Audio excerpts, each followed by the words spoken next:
It's the international break. What's everyone going to talk about? Oh, I don't know. How about Chelsea? Chelsea and the problems with their previous ownership and Roman Abramovich and the investigations, the allegations, the potential point deductions, and all the other headlines that get people terribly excited. Of course, here we're guilty, or I'm guilty of covering this story of late on the channel, but it is interesting, and I think not only Chelsea fans would want to know, out of probably a little bit of concern, one would imagine, but the world of football is interested because Chelsea are a big club and this is a big story.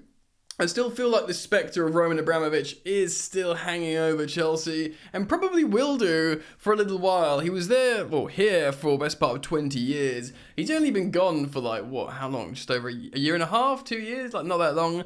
And we still feel like we're moving in this transitional period between the two owners, despite having been under these new owners for a while. But the stories go on. Luke Boehly and Liam Twomey have written an article on The Athletic, basically categorically breaking down what's happening for people like me and you. So we're going to go through that today. I'm going to link the article down in the description that I've referenced today for you to read at your own will.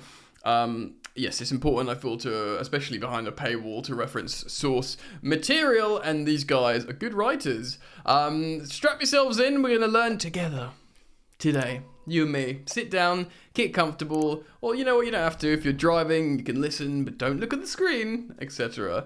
Yes, thank you for liking and subscribing, and let's hop on down.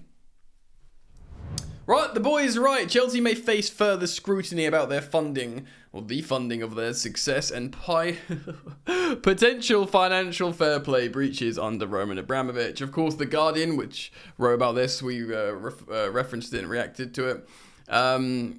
Report by The Guardian and the International Consortium of Investigative Journalists. Details leaked documents. God, it's all like like the Man City leaked documents again. Der Spiegel, that was it. Which appear to show a series of payments worth tens of millions of pounds made by Abramovich-owned companies to entities linked with deals that could appear to benefit Chelsea. Yes, I've seen on social media this morning that Eden Hazard wanted to go to Arsenal, and Arsenal fans are thinking, he's proper gooner and he was forced to go to Chelsea. Well, on that, you're ruddy lucky he went, or he's ruddy lucky he went to Chelsea, because look what happened at the time Hazard was playing at Chelsea and what happened at Arsenal. Granted, Arsenal would have been better with Hazard, but Chelsea had the better managers, the better success, etc.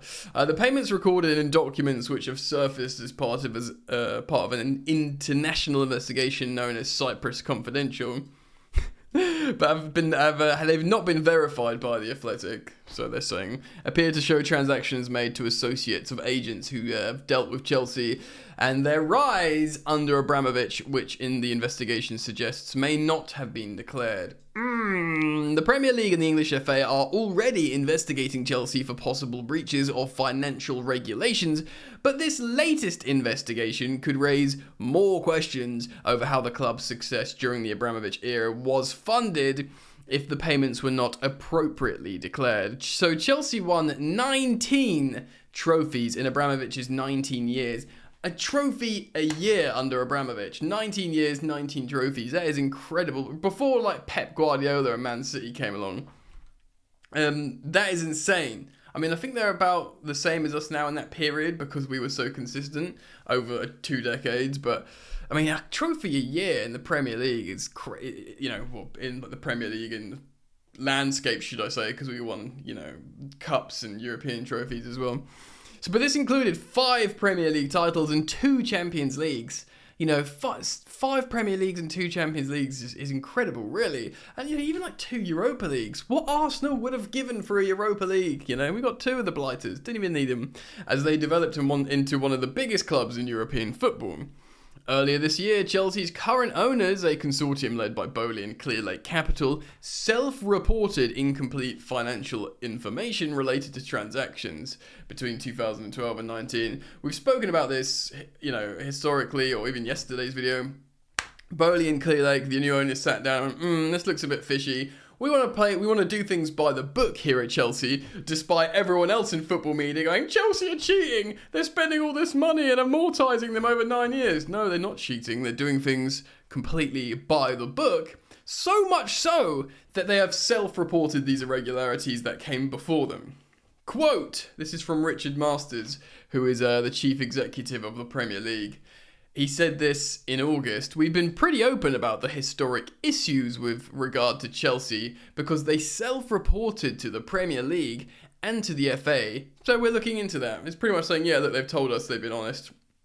If the Premier League believes a club has been breached the financial regulations and there is a case to answer, that case will be put to the club. So they'll say to Chelsea, look, we think this is a nonsense.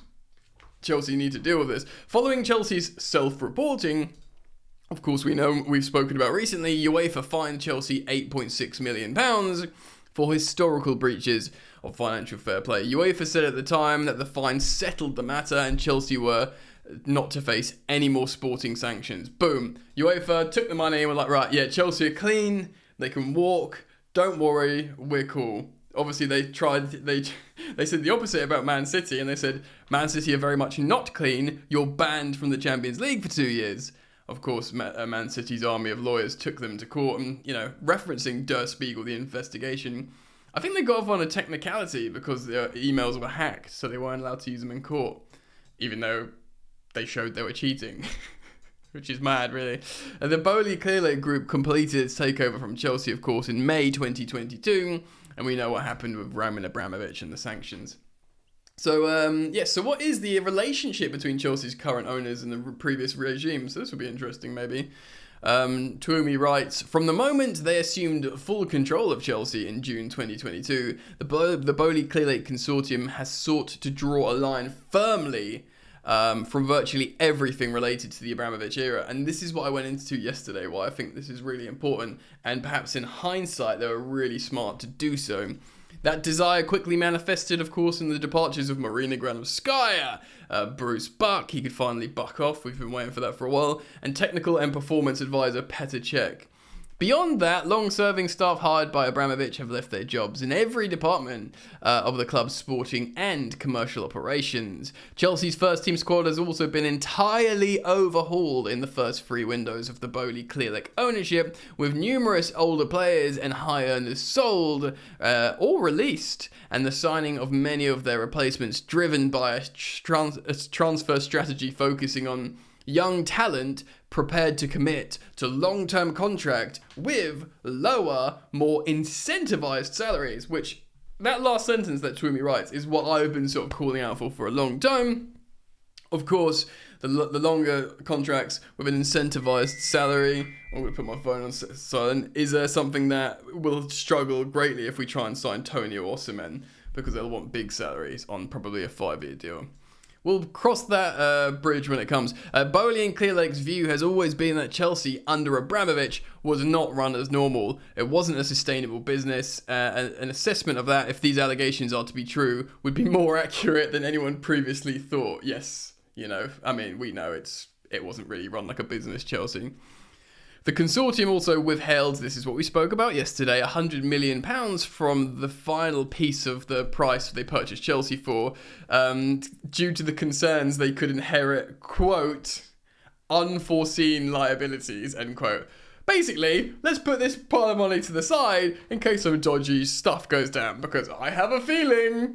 After examining the club's finances and subsequently agreed to the £8.6 million settlement with UEFA for, quote, submitting incomplete financial information, end quote, between 2012 and 19. But yes, Chelsea proactively reported to the issues to UEFA, the FA, the Premier League. Guys, here are the books. Wasn't us. Can we sort this out? And we'll be hoping this cooperative approach, coupled with the fact that Boehly Clearlake Group were not in charge when these alleged rule breaches were committed, will be taken into consideration when determining, wait for it, potential punishments. Punishments. I said yesterday, I believe, that UEFA, one of UEFA's biggest qualms with the Man City cheating, and that was the allegation, was that they wouldn't share their books and they wouldn't talk to them and they just shut them off. Chelsea have literally done the opposite with UEFA and just showed them the books and paid the fine and said thank you very much, see you later. So why are the allegations important? Well, the Premier League and UEFA have financial regulations in place in order to govern the club's finances and prevent excessive spending. We all know this. Financial fair play. Amongst the stated aims of UEFA's financial fair play is to achieve fair play in UEFA club competitions by, among other things, improving the transparency around the economic and financial affairs. Right, this is a quote from Nee Aniston, who's a partner, he's a solicitor. Basically, no dodgy payments. Look, we all know why it's important, but what happens now? Well, let's see. The Premier League and the FA must decide how to proceed with Chelsea's investigations and whether to add these new claims to those that are already looking into. The organisations will consider a number of factors relating to any allegations they look into before deciding on any potential punishments. Quote, one would expect, like UEFA's investigation, the Premier League and the FA's investigations to centre on whether the club complied with the various financial reporting obligations in their respective rulebooks. This solicitor said. However, in each of the Premier League and FA's rules, there is also a concept of good faith, i.e. that clubs will act in good faith in all their dealings with the league as well as the officials. Well, it looks like Chelsea's new ownership was very much acting in good faith. This is one of a number of interesting factors in the case which traverses ownership regimes, and depending on your perspective, can just be an easily aggravating or mitigating factor when thinking about the appropriate sanction. Look, are you a state-owned club that are hiding your books? Or are you these individuals saying, look, the previous guy did this, we would like to present it to you and get your thoughts and, and sort it out so we can move forward with great transparency. So, quote goes on, you can see the argument that any apparent concealment of payments over quite a long period of time might be an aggregating factor. You would imagine that the regulators would want to reinforce the deterrent effect by rules by imposing a strong sanction. Look, you can't mess about, you can't send silly payments. Chelsea did it historically, so we're going to deduct them 15 points. Could happen. Quote goes on, but how do you weigh that up against the notion that the new regime acted in good faith by proactively self-reporting these issues when it could, conceivably, when they could have sat on them, essentially? It makes for a fascinating case, and one which is difficult to predict the outcome of. Well,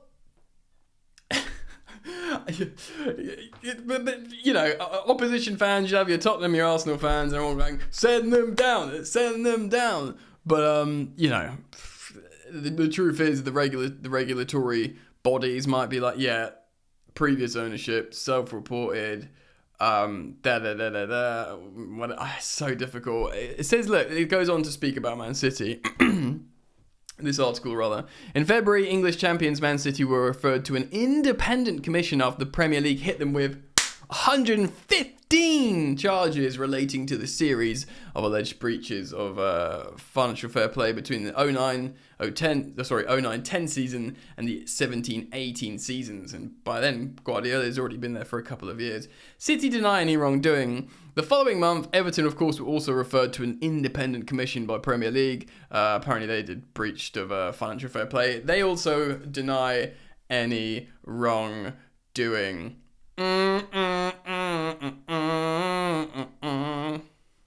What is the response been to the allegations against Chelsea? Well, Chelsea said this. These allegations predate the club's current ownership.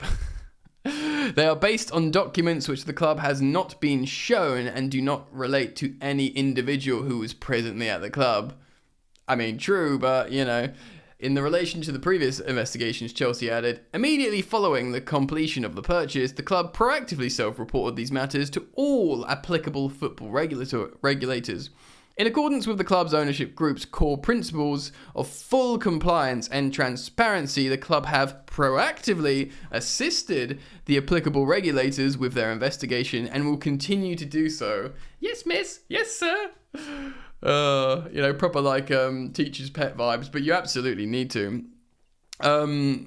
Okay, they were asked about Chelsea being fined 8.6 million from UEFA. Chelsea added, all the transactions that took place before 2012 are time barred according to Article 37. Yeah, UEFA can't look back beyond that certain point. A fresh investigation into Chelsea was not ruled out. Should the CFCB become aware of new transactions that had not been reported by UEFA, then the CFCB might be open to proceedings against the club.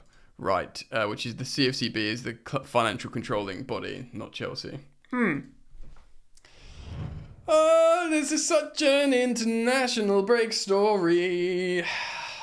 I would just really like to wash my hands of this drama now, the previous ownership shadiness. History will look back and see Chelsea's great football that's winning. But the thing is, this... Like I said before, I would be very careful when you speak about this stuff because allegedly it's an alleged crime and we don't know the details. But my humble, uneducated and speculative opinion on this is you get the odd dodgy, agent fee paid all the time. Agents get hella money and the odd million here and there. Yes, it's wrong. I'm not condoning, I'm not saying it's right, but I feel like it's more rife in football than perhaps alleged crimes of Man City literally cooking their books. Because this isn't cooking the books. Chelsea reported their books for their Roman Abramovich era tenure, and we know that because they were bad. Chelsea were just constantly making a loss within the allowance. It was just Roman throwing money at Chelsea, and it was like an unsustainable model as a football club, so that's why the new owners have got their work cut out for them. But it's not like we were like making up sponsors, again, allegedly Man City done, and just as a way of funneling their own money into the club so they can spend more. It was less money here and there going to like an agent for a transaction, which again is if it's against the rules, it's bad, and I wouldn't want it anywhere near my club, and I'm sad if it happened before it happened, but. Out of all the bent things in football, I think this is probably one of the most common ones.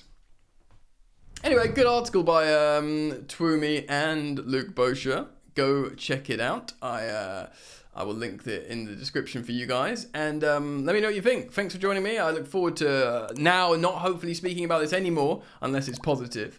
And like it gets wiped. Thank you for liking and subscribing. We'll do some footballing analysis soon and talk about the game, the players, the performances. So keep it locked and turn the bell on, and I look forward to seeing you back here very soon. Peace.